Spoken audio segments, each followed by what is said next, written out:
Oke, Prisya lagi merasa apa sih? Prisya merasa marah sekali saat ini, merasa kesel, merasa sebel. Oke, apa yang harus dilakukan? Nafas, pause dulu sebentar. Karena apa? Kalau kita lagi dalam keadaan panik, bisa jadi biasanya kita menyelesaikan masalah dengan Oh masalah. iya. Gitu, panic mode itu bikin kita jadi lupa sama resource-nya kita, bikin kita jadi nggak kreatif. Nah, kadang-kadang yang perlu kita lakukan tuh pause dulu sebentar, cerna dulu sebentar, sadari aja, and then just hadir di situ.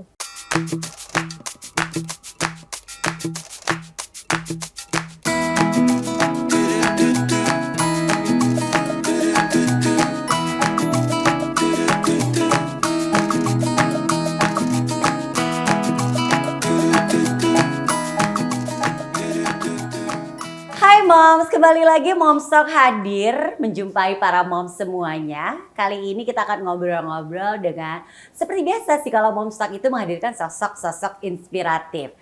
Saya Ravita Inci, Editor Chief Mother and Beyond. Hari ini akan ngobrol-ngobrol dengan Raden Prisya. Aduh senang bisa ngobrol sama Prisya. Apa kabar Prisya? Hai Mbak Angie dan juga moms di rumah. Sehat, alhamdulillah. Kenapa senang? Karena memang pokoknya kalau ketemu Prisya pasti ada obrolan-obrolan lain yang terselip sambil kita nunggu, ya kan ya, Tentang kehidupan. sambil make up, tentang kehidupan yang selalu menarik untuk kita obrolin. Tapi sekarang giliran saya ngobrol sama Prisya supaya moms juga bisa mendapatkan banyak hal inspiratif dan juga banyak hal positif dari Prisya. Prisya apa kabar sih? Lagi sibuk apa? Baik Mbak Angie, aku seperti biasa training corporate, terus aku handle client one-on-one, coaching, terus kemudian juga lagi on the way buku kedua, jadi mohon doanya. Kali ini bukunya agak lebih struktural, jadi aku butuh waktu lebih banyak untuk bikin dan tentunya menjadi ibu. Ya, Ngurus ibu dua dari anak. Dua orang anak preteen. Yes, 9 dan 11 tahun. Wah, seru banget. Satu masa yang berbeda lagi ya. Iya. Jadi dulu struggle-nya beda, sekarang beda lagi. Tapi itu kan challenge-nya menjadi ibu dan kayaknya selalu buat kita jadi nggak berhenti untuk belajar ya nggak sih? Dan tetap fulfilling tentunya. Betul. Kalau kita ngobrol sama atau kita mendengar nama Raden Prisya, pasti yang langsung top of mind kita tuh yang langsung teringat adalah soal mindfulness ya nggak sih moms? Sebenarnya mungkin kita belajar dulu deh. Oke, udah sering dengar mindfulness, tapi sebenarnya apa sih tuh mindfulness ini Prisya? Kita bikin, aku akan membuat penjelasannya semudah mungkin. Kalau kita lagi merasa sebel, misalnya, apa sih yang biasanya kita lakukan? Seringkali kita nggak fokus sama perasaan kita sendiri, tapi kita malah fokus untuk memperbaiki. Gimana caranya supaya saya nggak sebel lagi? Apakah saya harus makan? Apakah saya harus dialihkan? Apakah saya harus liburan? Atau mungkin kita udah mikir kemana-mana, kalau saya misalnya ada konflik atau ada sesuatu yang nggak nyaman, masalah, kita langsung pikir panjang ke depan, oke, nanti akan seperti ini, seperti ini, seperti ini. Padahal pasti nggak sih akan terjadi seperti itu? Nggak juga. Jadi apa yang kita lakukan? Yang pertama kita sadar dulu sama perasaan kita sendiri. Oke, Prisya lagi merasa apa sih? Prisya merasa marah sekali saat ini, merasa kesel, merasa sebel. Oke, apa yang harus dilakukan? Nafas, pause dulu sebentar. Karena apa? Kalau kita lagi dalam keadaan panik, bisa jadi biasanya kita menyelesaikan masalah dengan masalah. Oh iya. Gitu. Panic mode itu bikin kita jadi lupa sama resource-nya kita, bikin kita jadi nggak kreatif. Nah, kadang-kadang yang perlu kita lakukan tuh pause dulu sebentar, cerna dulu sebentar, sadari aja, and then just hadir di situ. Ya juga ya. Jadi nggak usah dialihkan, ibarat kata tuh gini, mungkin sederhananya dinikmatin aja rasa yang lagi kita rasain berarti ya. Kalau kita sudah memperbolehkan fase itu datang, sebenarnya kita akan bisa menikmatinya. Sesungguhnya ya, cuman banyak dari kita yang mungkin belum berani, kayak emang segampang itu ya kita menyadari perasaan sendiri. Well, not really. That's why mindfulness itu perlu dilatih. Dan sangat wajar kita itu avoidance dulu sebelum kita mau sadar. Jangan salah, avoidance itu salah satu tahap kita heal, tahap kita bisa hadir. Karena kita kayak butuh kekuatan dulu gitu loh sebelum kita bisa ngadepin situasi yang sesungguhnya. That's the example. Jadi kalau kita ngomongin soal mindfulness itu nggak ada tuh ya dalam kamus mindfulness misalnya. Aku lagi sedih, nggak boleh sedih, nggak boleh sedih, nggak boleh sedih, nggak boleh sedih. Lagi marah, nggak boleh marah, nggak boleh marah, nggak boleh marah, nggak boleh marah. Iya, dan dan juga juga rasa yang paling sering didina yang sedih, marah nggak boleh. Kalau kita udah bilang nggak boleh, satu, kita jadi nggak true ke diri kita sendiri. Padahal semakin kita sadari rasa itu, sebenarnya hikmahnya semakin banyak. Kita tuh nggak suffering, karena yang bikin kita suffering atau menderita sebenarnya adalah saat kita menolak menolak perasaan-perasaan itu. Saat kita capek bilangnya kuat, harus kuat, aku nggak boleh capek. Iya kan, akhirnya apa? Istirahat juga Itu ibu-ibu enggak. paling sibuk. Nah that's why ngomongnya di Mother and Beyond ya. Bener banget. Ini ada satu hal menarik sebelum kita lanjut ngomongin soal mindfulness ya. Ini Prisha ini sebenarnya adalah seorang lulusan dari seni rupa dan desain ITB. Ini gimana ceritanya bisa belok? Itu sih ibarat kata beloknya sih belok Belok banget gitu, tikungan tuh kayak balik Itu lagi puter dia, balik gitu ya. Kenapa akhirnya Iya. menggeluti bidang mindfulness ini padahal Oke. anak seni rupa Iya, ITB iya, gitu iya. kan. Mungkin karena dulu aku nggak bener-bener kenal diri sendiri dan nggak tahu sebenarnya maunya apa sih Oke, gitu. oke. Pernah nggak sih ngerasa kayak gitu, kayak oke, Iya. harus kuliah, harus milih jurusan, tapi sebenarnya nggak tahu mau ngerjain apa, nggak tahu minatnya apa. Tapi ya udah, karena yang di depan mata itu jalanin aja dulu. Tapi along the way setelah menjadi ibu, menemukan banyak obstacle ya tentunya, adaptasinya menantang dan sebagainya. Akhirnya aku belajar untuk apa? Belajar untuk lebih sadar, karena dulu Mbak Enji sebenarnya ini lebih belok lagi nih, tapi dulu aku pernah jadi guru TK.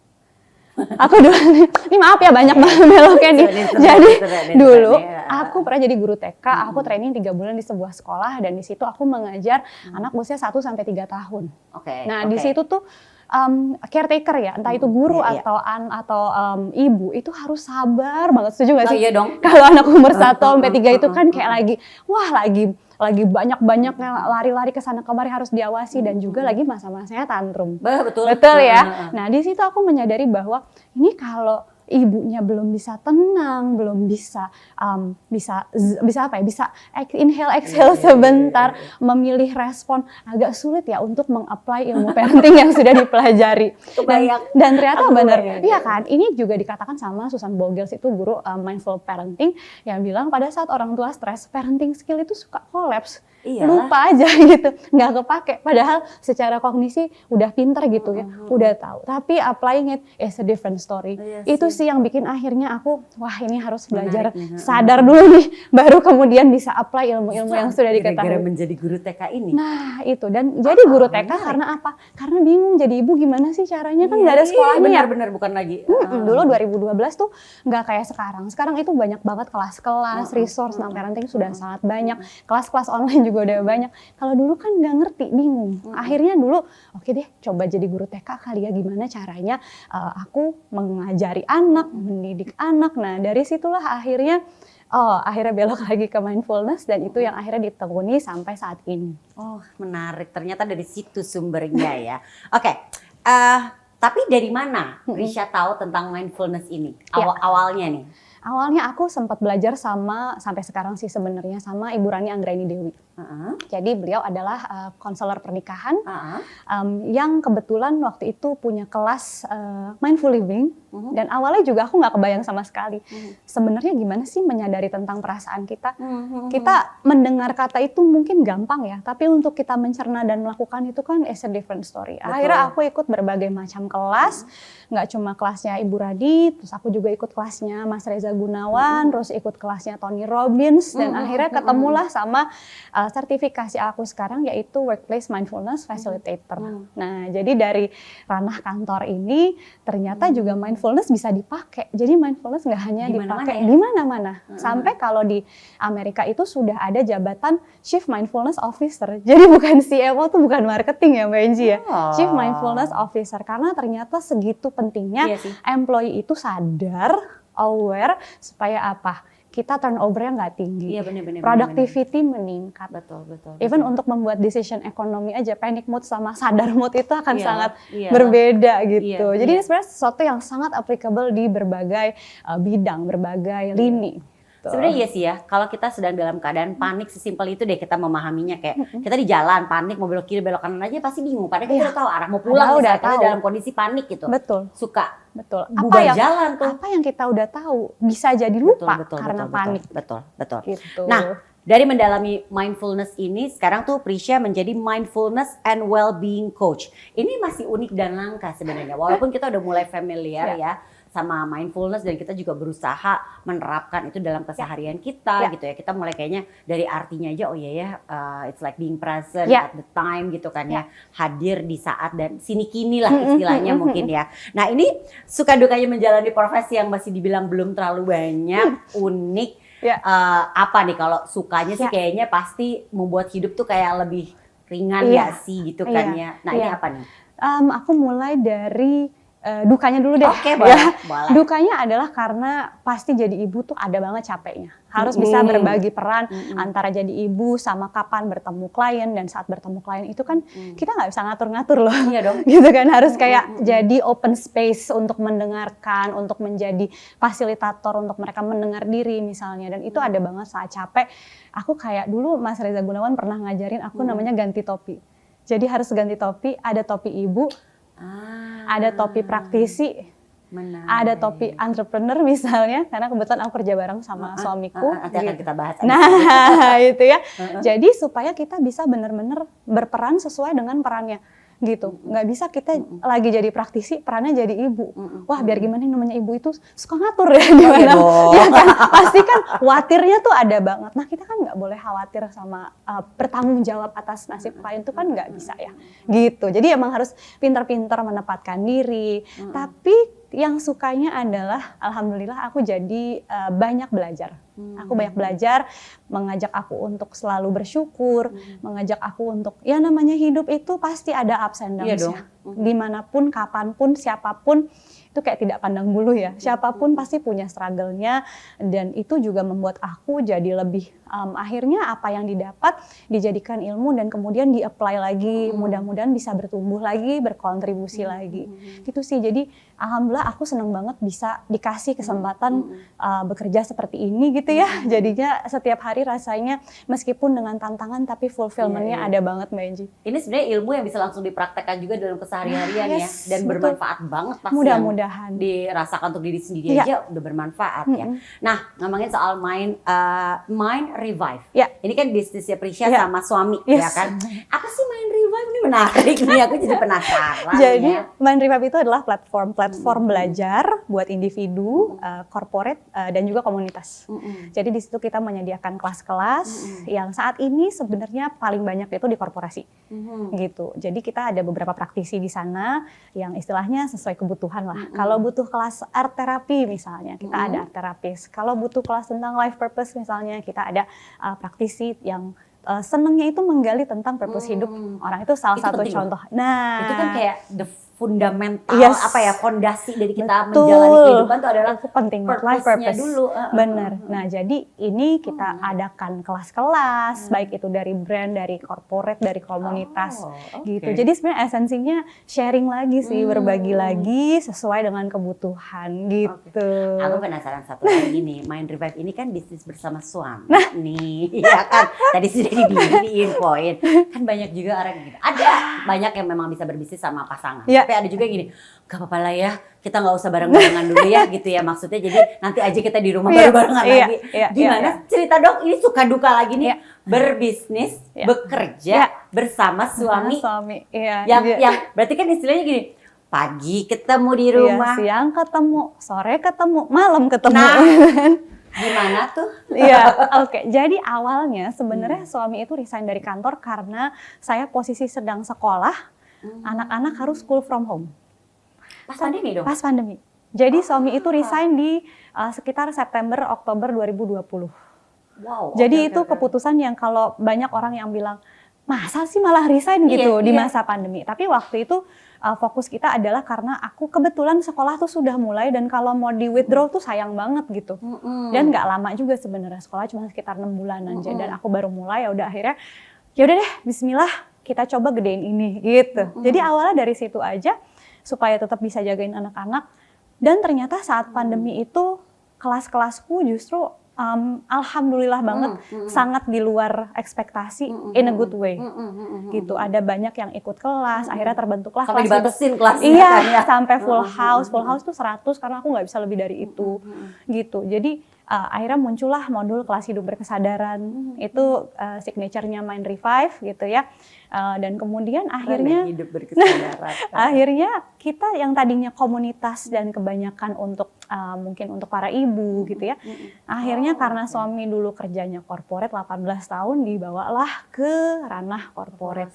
Jadi sekarang BUMN, terus swasta, kementerian, alhamdulillah itu sudah pernah kita handle. Dan memang kalau ditanya suka dukanya, jangan sedih. Tahun pertama Aku siap mendengarkan. Tahun pertama berantem mulu. Aduh itu benar-benar bingung gimana ngebedain kapan jadi kolega, kapan jadi suami istri. Topi tadi nih. Wah Ya itu kan, topi bener. tadi itu kan ya. Itu sampai suatu hari kita lagi main ke rumahnya Ibu Rani Anggreni Dewi. Terus saya bilang gini, Tante Rani saya mau konseling pernikahan dong. Terus kata Tante Rani gini, udah sekarang aja masalahnya apaan gitu. Akhirnya cerita lah, aduh saya bingung Tante Rani, saya suka kesel soal kerjaan tapi ternyata ngomongnya malam pas mau tidur karena kepikiran gitu. Terus akhirnya solusi dari Tante Rani adalah coba kalau lagi kerja panggilnya Pak. Berarti kalau sekarang dipanggilnya Bapak ya? Bapak ada ya? Oke. Pak, ini pajak gimana ya gitu kan. Pak, ini klien yang ini kenapa kok belum ini ya? Belum ini ya, belum bener ya semua nih. Kok ini masih ada detail belum? Nah, gitu. Kalau jadi suami, sayang lagi apa? Itu menarik loh. Bisa dicontoh ya, sayang lagi apa gitu. Jadi udah tahu moodnya tuh pengen nonton berdua. Kayak kalau nelfon kayak siang Pak gitu. Pak, hari ini kita kerjain ini ya gitu. Dia juga gitu ke aku. Bu, ini kalau jam segini kira-kira aman nggak? Tapi kalau kayak udah saya lagi ngapain? Udah tahu. berarti itu modenya lagi mode suami istri. Tapi kalau lagi bekerja, Pak Bu, saya mukanya nekuk juga saya nggak tersinggung Mbak. Gitu kan? Soalnya kalau kerja kan paham ya, kita bekerja kan pasti ada batu muka-muka stres. Ya nggak sih? Jangan baper berarti. Jangan baper. Kalau udah tahu manggil Pak, oh ya mukanya nekuk nggak apa-apa soalnya lagi jadi kolega. Gitu.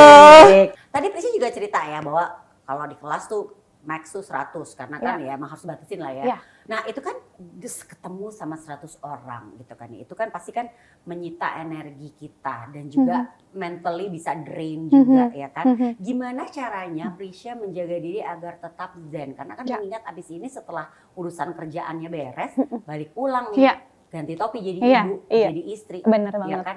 Nah ini kan juga mungkin sekaligus juga mungkin moms yang mengalami kayak gini. Aduh aku bekerja juga nih. Di kerja tuh aku sering marah-marah misalnya. Atau misalnya lagi kerja pekerjaannya mungkin menyita energinya dia. Atau menyita fisik, mentalnya juga tersita gitu, terkuras. Tapi kan di saat di rumah kita kan gak boleh pulang dalam kondisi seperti itu ya. Nah itu gimana tuh supaya bisa membalance semua dan bisa zen lah di saat apalagi kita kembali pulang nih. Mungkin soal zen pasti kita semua naik turun gitu ya gitu. Dan sebenarnya gimana caranya supaya sampai rumah tuh bisa benar-benar jadi ibu. Yang pertama itu adalah niatnya kontribusi.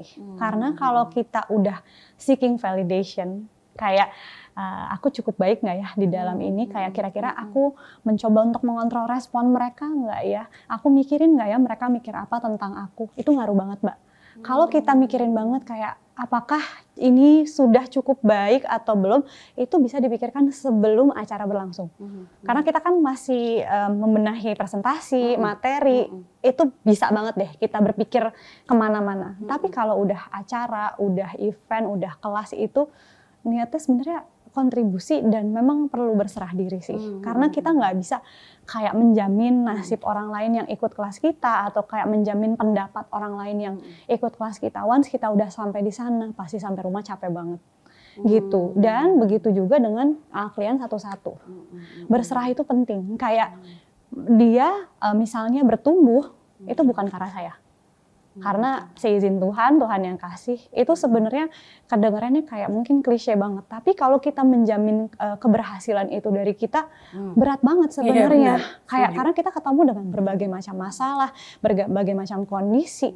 Itu berserah itu sangat membantu. Jadi semua kayak dititip ke aku aja, terus and then nggak ada yang nempel sampai rumah. Jadi bisa dilepasin. Iya, let go sih akhirnya ya, bahasa gampangnya tuh let go. Dan nggak mikirin apa yang akan dipikirin sama orang lain. Iya sih, aku setuju sih. Di saat kita mikirin apa yang akan dipikirin orang lain, nanti dia bilang apa ya. Nah, itu tuh capek loh.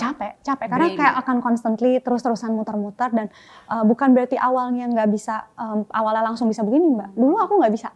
Dulu aku pasti setelah kelas tuh langsung kayak, wah bener-bener, pokoknya aku udah nitip sama Bapak Adit gitu kan, kayak tolong ya anak-anak titip sejam 2 jam aja aku tidur sebentar gitu.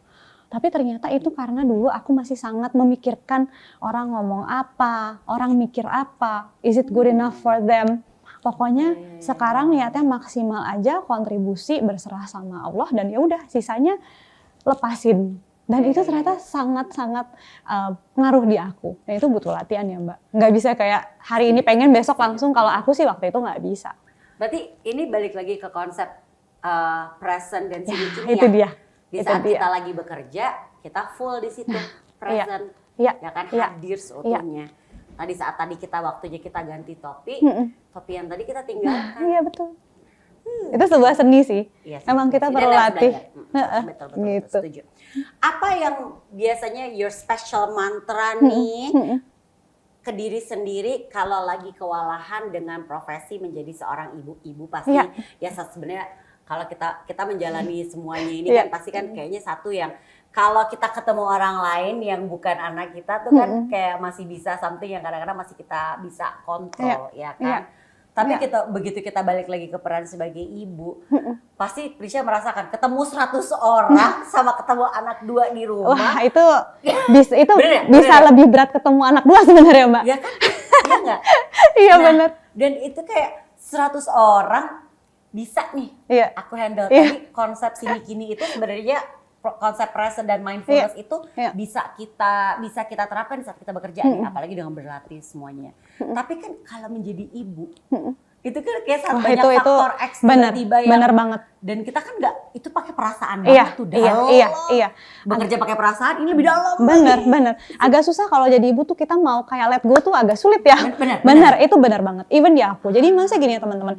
Kalau teman-teman ngelihat kayak moms ngeliat Prisha mindfulness practitioner Raden Prisha, apakah artinya aku sudah akan zen selalu? Oh not really. Kita semua, mohon maaf masih ciptaan Tuhan semuanya ya gitu. Masih mandi, masih makan. Jadi kita akan tetap dapat ujian juga ujung-ujungnya. Dan faktor yang paling susah untuk kayak mengganggu kezenan itu adalah kalau dari aku jujur anak-anak. Karena gini, yang bikin aku belajar dari awal juga karena aku ingin menjadi ibu yang lebih baik. Tapi apakah artinya dengan belajar lalu semuanya akan baik-baik saja? Oh enggak. Maksudnya pada saat soal ujiannya di situ, ya kita belajar terusnya di situ.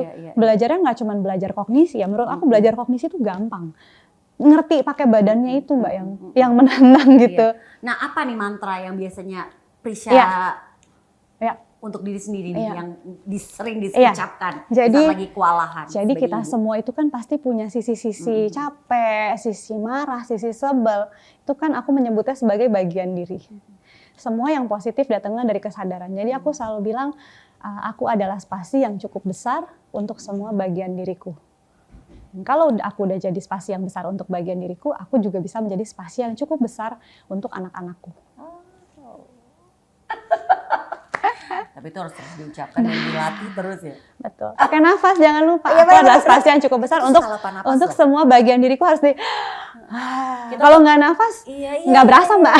Dan kita tuh kayak take it for granted akan nafas, bener nggak sih? Iya, betul. Nafas karena itu. Emang kita hidup nafas gitu kan. Iya. Gitu. Segala sesuatu yang dikasih udara itu dia akan lebih aware. Even kalau kita lagi puasa, Mbak Angie kan intermittent fasting ya, pasti itu lebih aware Mbak. Yang nggak enak lebih berasa. Yang enak udahannya jadi lebih berasa, gitu. Oke, Prisha ini selain lekat dengan jargon mindfulness ini juga kita satu juga yang biasanya kalau aku tuh Prisha, Raden Prisha selain mindfulness adalah journaling. Aku sudah sering mendengar kata-kata journaling sebenarnya, tapi begitu sama Prisha tuh jadi, oh iya ya gini ya journaling ini. Nah, apa yang membuat awalnya sampai sekarang tuh kayak Prisha tuh tahu part of healing. Menyembuhkan diri baik dari sakit penyakit dan luka batin ini kan juga salah satu bentuk sakit ya dalam diri kita ya yang membuat bisa ketemu tuh salah satu proses healing tuh dengan journaling. Oke. Jadi kita ambil ungkapannya gini aja ya, kalau seseorang membuat jurnal tentang let's say buah mangga, kira-kira dia kenal nggak sama buah mangga? Pasti kenal banget. Segala detailnya, kalau kurang air begini, kalau kebanyakan air begini, kalau kurang subur kasih ini. Datanya ada semua. Hari pertama mangganya belum kelihatan, hari kesekian mangganya sekian. Kalau kita jurnal tentang diri kita, kira-kira kenal nggak sama diri kita? Nah, Aku jadi langsung berpikir, aku lebih tahu mangga ya. nah, kalau kita mau kenal diri kita, cobalah menjurnal tentang diri kita.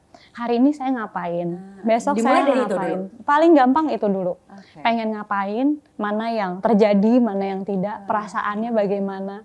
Dan kalau yang sedang dalam healing proses, itu kan mereka pasti punya, ya kita ya, pasti punya tahapan. Awalnya begini, misalnya marah-marah, awalnya 30 menit sehari. Ya, tapi akhirnya dalam seminggu, kita kalau tiba-tiba marah, begitu mudahnya dengan mode panik kita bilang, udah seminggu latihan gak marah-marah, kok gak ada progres. Padahal pada saat dihitung, marahnya berkurang, jadi 25 menit. Ya juga, Nah, masih marah, cuma masih marah, tapi berkurang. Waktunya. Jadi kita nggak bias. Itu juga berguna untuk kita melakukan manajemen resiko. Apapun pilihan dalam hidup ya, itu kan pasti ada resikonya ya. Nah itu kita bisa tulis satu-satu. Oh bagusnya ini, nggak bagusnya ini. Dari dua pilihan ini, mana yang buat saya masih termanage resikonya. Gitu. Atau mungkin kayak misalnya kita mau milih jodoh nih misalnya nih. Atau mungkin sekolah anak.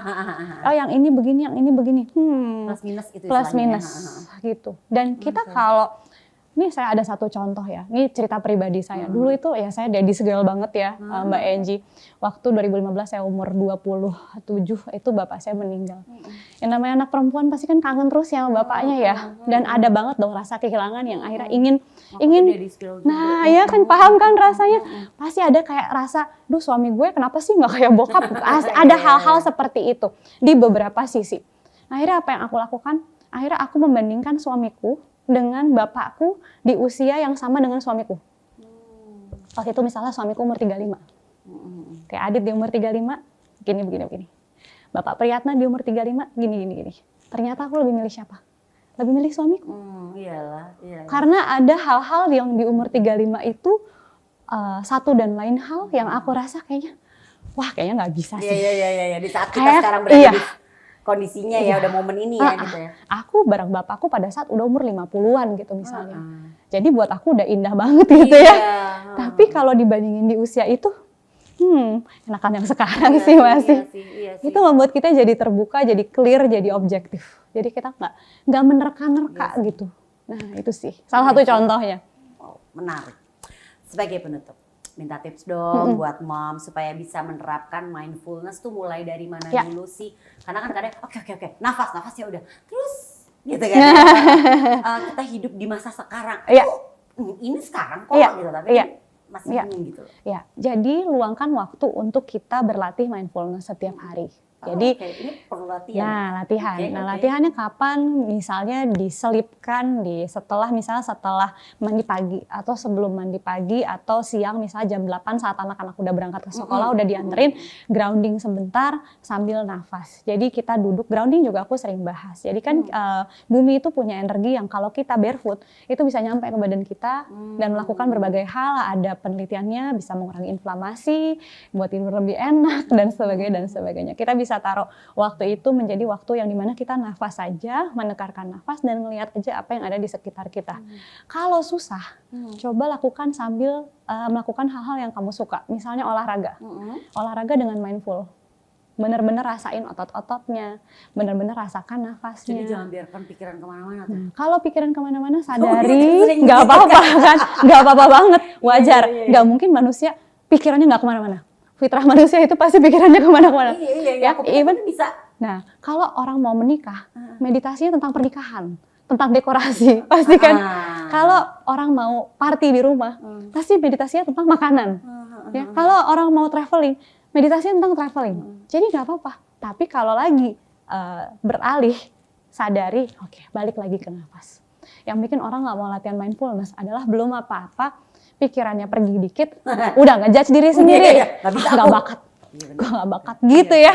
Tapi padahal kayak oh iya pergi, ya udah balikin lagi.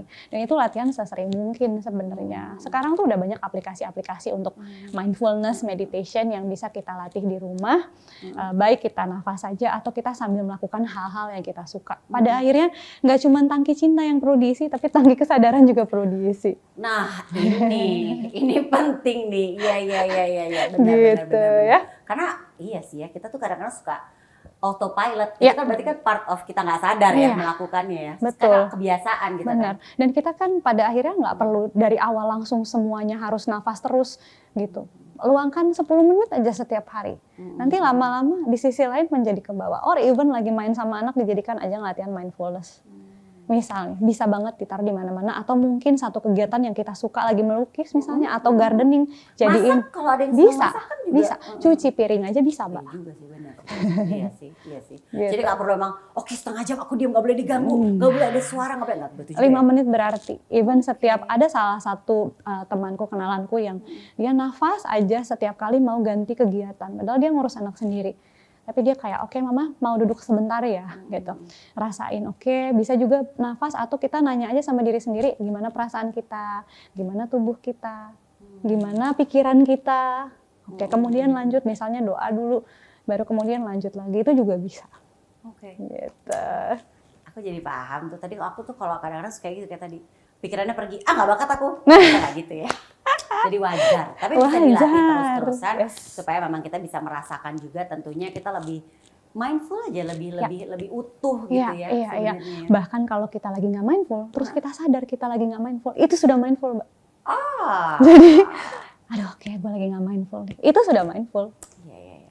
Udah belajar banyak nih hari ini ya ngobrol-ngobrol sama Raden Prisya. Jadi tahu kehidupannya Raden Prisya juga dan jadi bisa paham juga tentang mindfulness ini. By the way mungkin buat moms juga yang sampai, emang Prisya tuh anaknya 2 umur berapa sih? 9 sama 11 ya kan? Betul. 2 laki-laki lagi seru-serunya lagi aktif-aktifnya ya kan? Betul sekali. Nah, salam untuk anak-anak. Makasih, Mbak Kalau Angie. Bapak ada di sini hari Yes. ini ya. Hai Bapak. Bapak menemani ya, anak-anak lagi di sekolah ya. Iya. Dan terima kasih juga buat moms yang sudah menyaksikan Moms Talk edisi kali ini. Semoga apa yang kita obrolin hari ini bisa bermanfaat dan bisa Amin. diterapkan oleh moms di rumah. Terima kasih sudah menyaksikan Moms Talk. Sampai jumpa moms. Bye. Bye.